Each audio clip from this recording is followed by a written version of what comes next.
Rob Rowan and Greg Sewing, first baseman for the Nebraska Barons, is joining me again. We have some exciting play here. If we see who's going to break first, it's really going to be the big mistake, is the way it looks. I don't see enough hitting on either team here that's stringing together enough hits to really come through. We're at the bottom half of their order here. The number 8 batter, Damon Isle, and Damon, second baseman. Let's see what Damon's going to with his rolling Red Sox. Red Sox need some base runners here. Ooh, right to the pitcher, and that is one away. I'll tell you what, David Dees with a nice pickup there, just good hands. He's a solid player. Very solid pitcher. He's helped himself a few times now. And Ray Beers is coming up. Or are they going to make it? Oh, they're making a substitution here.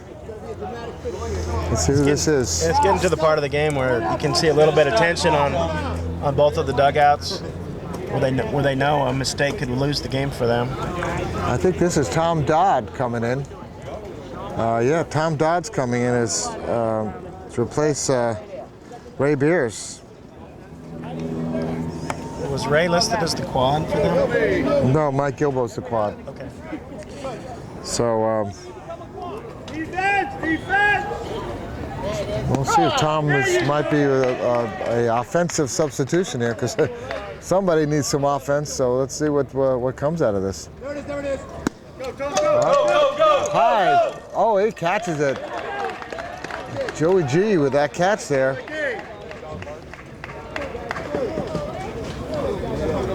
Topped it out. With this Red Sox team for as long as I can remember. Interesting substitution, you know, with Mike Gilbo coming up. Way to go, baby.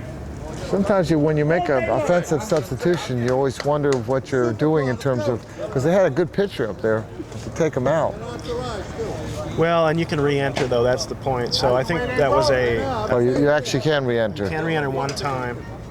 So then it makes sense. So I do expect to see Ray back there pitching at the bottom of this inning. Yeah, I would think that he's been pitching so solid, I would hate to see him bring someone else in as a pitcher. Maybe get a hit and then... So Tom probably just came in just to hit, and that's it. We'll see. An interesting, yeah. I guess they're saving the opportunity if they want to do the same thing to pinch hit for Mike Gilbo. Well, you can only you have to have one designated quad in your lineup. Okay. And, you can't even. You can pinch hit with another quad, but that wouldn't bring that anything. Would be the only. Yeah, okay. Might not be to your advantage. That's Joey G for the easy throw to first, and there is 3 away, and we're going to the bottom half of the 6th inning with no hits, no runs again, and it leaves them. They've all so far. They've had, in this game, 4 hits, if I'm right about this, in the whole game. So that's not a huge amount of hits. Mets are really getting fired up now.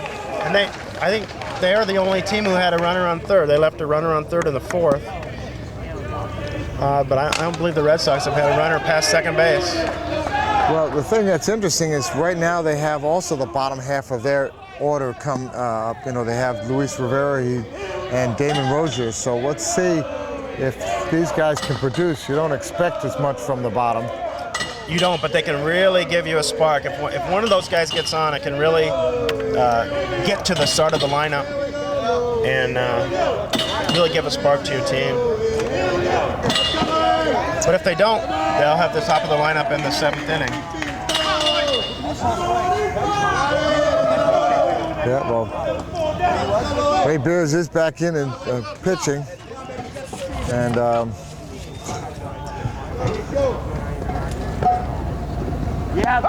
ooh, nice pitch. Well, Luis looks like he's got a lot of ability there. Let's see if it's spina bifida. He's been 3rd year playing, but he played able-bodied baseball with his brothers, so nicely hit ball. That could be interesting. the timing, and he is safe. Nicely hit, and that's exactly what they were looking for. That's it. That is it. That really fires up the Mets. They're into it a lot more than the Red Sox are right now. Yeah. They're playing to win. And we had, if you caught that, Ron Gendron went over in his chair, had to be helped up there. Okay, now. This is a situation where you can hit and run with the quad up, because the quad is the only player who's allowed to bunt. I was going to just ask you that about bunting, because it seems like with situations like this, a bunt would be perfect, but... It would be, especially in a low-scoring game like this. You have a really fast runner. Now, if he got any sort of swing and they come play him in, it's a great opportunity for him. Oh boy, that was a swing. That one is further than the ball. Strike one. Although they haven't showed up yet. And we even have a little bit of energy of the, looks like some Twins energy coming over here to hassle the broadcast people. So I'm not sure if that was a decoy swing. The Red Sox weren't really buying that he was swinging at that ball. So they're still playing the bunt. Gotta be careful, hold on to that bat, or we could be minus some broadcasters. Oh, strike two. Yeah, he's definitely swinging away. Yeah. It's an interesting thing there. I would have thought there could possibly be a double play out of that. I would rather see a bunt there. They're really risking it here by doing that. Well, at this point, it wouldn't be. And if he hasn't practiced bunting, maybe it's not a good thing to do, but that's something you need to practice. No pickoff play. Nice pickoff play, though. We'll Norton keep was an eye ready. on first and see if Lewis takes off on the pitch. All right, hit his chair there. Not much of a lead, No. so it didn't look like they had a play on there. Nope. Here we go. Ball's in play. The throw to second. Safe at second. He's going to third. He's safe at third. Well, that was a good play there. They ended up moving the runner over.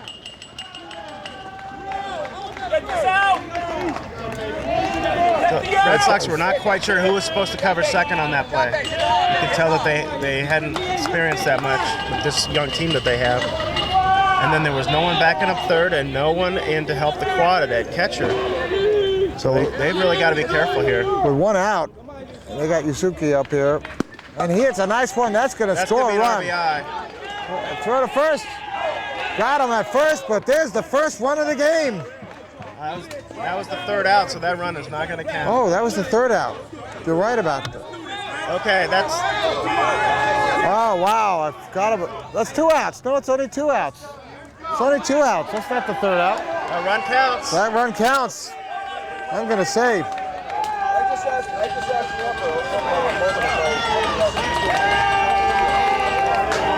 That RBI. I'm saying, oh, wait a minute. I'm keeping score here.